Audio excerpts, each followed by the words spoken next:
my video on the Vibe Photo 501F reusable 35mm film camera. This is a 35mm point-and-shoot camera. What that means is it can take any 35mm film, and that any 35mm film will fit in it, but not all of them are perfect choices. When we load film, I'll go over some tips on what type of film to select. It has no light meter. It has a leaf-ish kind of shutter in that the shutter blades open and close, kind of leaf-like. Probably better to call it a guillotine, but whatever. It's got a single shutter speed of approximately 1/100th of a second, and that's true whether you're taking it with or without the flash on. It does have a variable aperture when the flash is on. It's got a slightly wider aperture and a slightly smaller one when the flash is turned off. It is exactly the same either in design or function or mechanics as the Agfa Photo reusable, the Dubblefilm Show, the Kodak F9, the high-end Mu reusable, the Ilford Sprite 2, and to a lesser extent the Kodak i60, which has a pop-up flash instead of a fixed flash. But functionally, those cameras appear to all basically be the exact same thing with different front plates installed.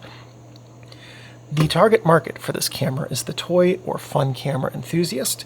It's almost completely plastic. There's obviously a little bit of metal in here because it takes a battery and has a flash and all that jazz. It appears to be basically identical to the rest of the Corex-made cameras, and Corex is the company making all of these different functionally identical cameras for different brands.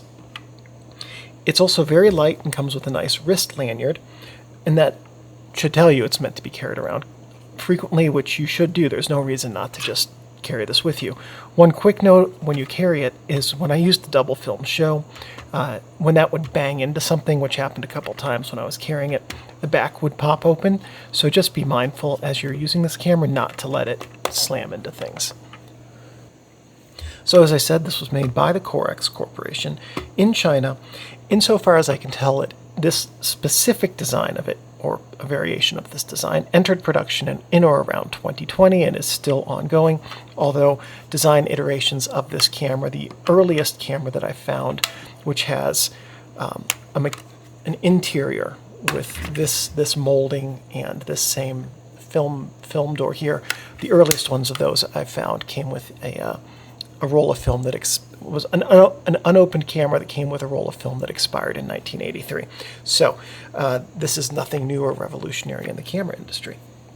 Now, if you have your Vibe 501F, we're going to go over all of the features on the camera as we do and talk about what everything is, and then we'll go over how to use it.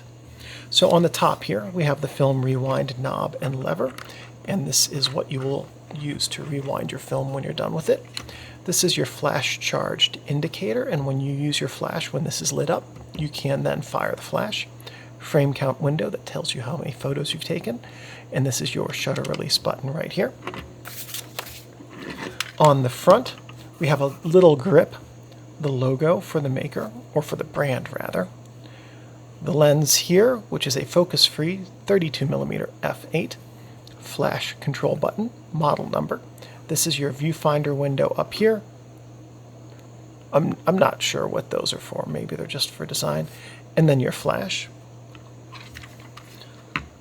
Oh, on the side of the camera here, we have your film back release button. On the back of the camera, this is your film door. This is your viewfinder window, and this is your film advance winder right here. On the camera's bottom, we have the battery chamber and the film rewind button, which is what you'll push down to rewind your film. To get inside of the camera, push down on the lever on the side here, the lock rather, and open up the film back.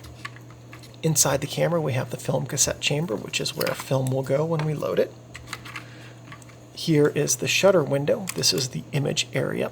You might notice that this is curved here, and that's so that the film curves and it gives you a better illumination and sharpness across the entire film, which corrects for some defects in the optical design of the lens.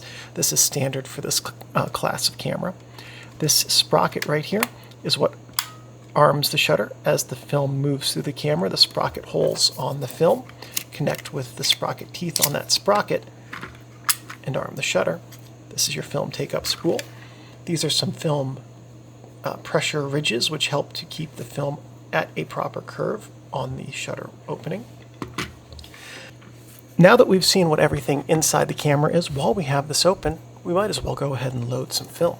So here's a roll of 35mm film. As a general statement, a 400 ISO color film is going to be your best bet with a camera like this, because color films, especially 400s, are very forgiving. So you can have too much or too much especially light, and they'll be just fine. They can tolerate a little bit of underexposure as well. If you're outside in full sun, you can get away with a 200 ISO film as well. If you're indoors, you want something 800 or faster. If you're using black and white indoors, just push it to 8 or 1600. To load the film, we're going to lift up the film rewind knob in post. We're going to drop the cassette in and then push the post back in place. Pull out a leader. There are some little grippy dudes down here on the bottom of the take-up spool. So we're just going to put our finger over these sprocket holes here and put pressure on them so that those little grippy dudes can grab it. And we'll just, oh, I don't like that. That's better. You want to try to get the first sprocket hole, by the way, otherwise the film will misload. So I just pushed it back with my finger and everything kind of fit together well. Once we're happy that it's being taken up, which I am now because it's gone about 1.5 turns on that take-up spool, we're just going to close the back of the camera, advance until this stops, and then trigger the shutter and advance until we see the number 1 in the film window. We know that the film's being taken up correctly if this spins, which it will, but also if this shutter rearms. The action of the film moving arms the shutter, so if the film is not moving in the camera, that shutter won't arm, and this will just spin forever and ever and ever. Okay.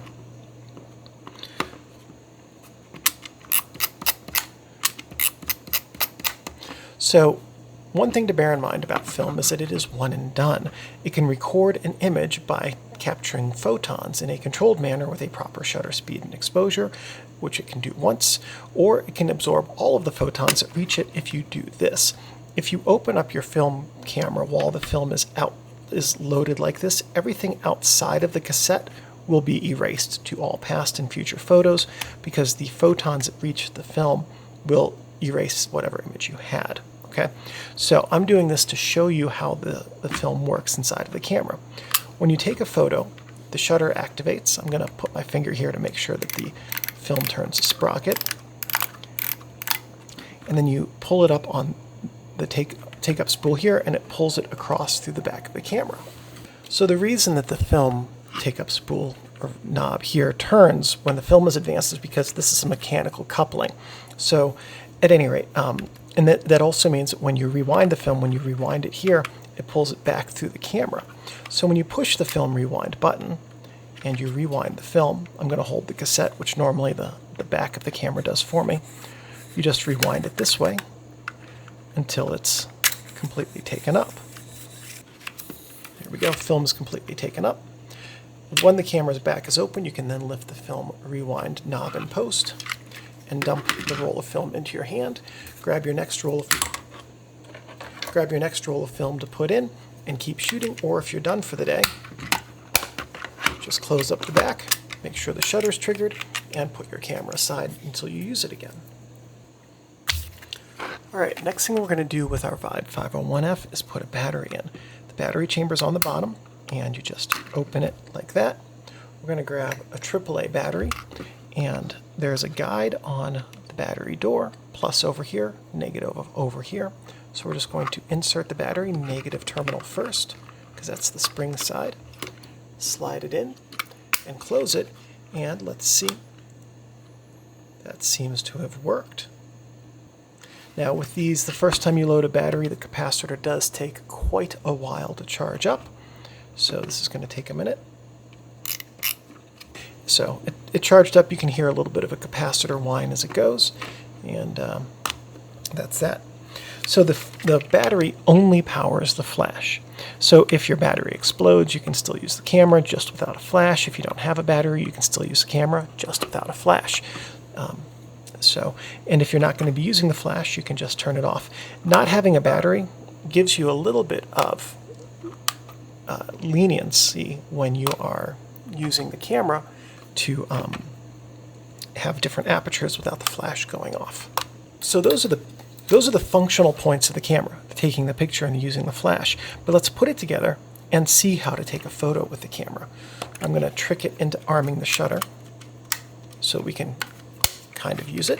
So if you're going to use the flash, just turn the power on. If not, leave the flash power off. To take the actual photo, you're going to look through the viewfinder here, and you're going to hold it up to your eye and frame up your scene so that what is in the viewfinder is what you want to have be on your film, and take your picture. That's all there is to it. When you're done, then you just advance the film until you get to the next frame, and you're set. What about double exposures? You can't do it. Double exposures are not doable with this model camera because the shutter arming is linked to the film movement. You cannot rearm the shutter without the film moving through the camera. So there's no way to do a double exposure with the Vibe 501F, which is a shortcoming. Would be nice if they had that feature. So some tips to use this camera to the best effect. As I've said multiple times, use 400 ISO film, preferably C41. It's the most forgiving. This is really light and easy to carry, so do just that. Take it with you. If you are just getting into photography and you want to have something light to carry around with you, this is a good option for that. Don't let this slam around because it is kind of a fragile camera, and just enjoy it. These aren't meant to last forever, and they're not going to. They might last you a few years, less if you use it all the time, more if you use it infrequently, but they're meant to be fun. That doesn't get handed down to your kids, so enjoy it as much as you can while you've got it. And the last thing I have is that Corex. If you're looking at this video, if you make another generation of this type of camera, adding a bulb switch and a multiple exposure switch would make these significantly more usable and a better value for the money, because they are quite spendy, this whole lineup of cameras, for what they offer. So anyway, some tips, some things not to do with your camera. Don't let it get wet because it's not weather sealed. You could get some rust in the handful of metal parts, but the bigger concern would be water getting into the camera and mucking up your film. And yeah, that's really the only thing not to do with this camera. Thank you everybody for watching, and I'll see you in the next video.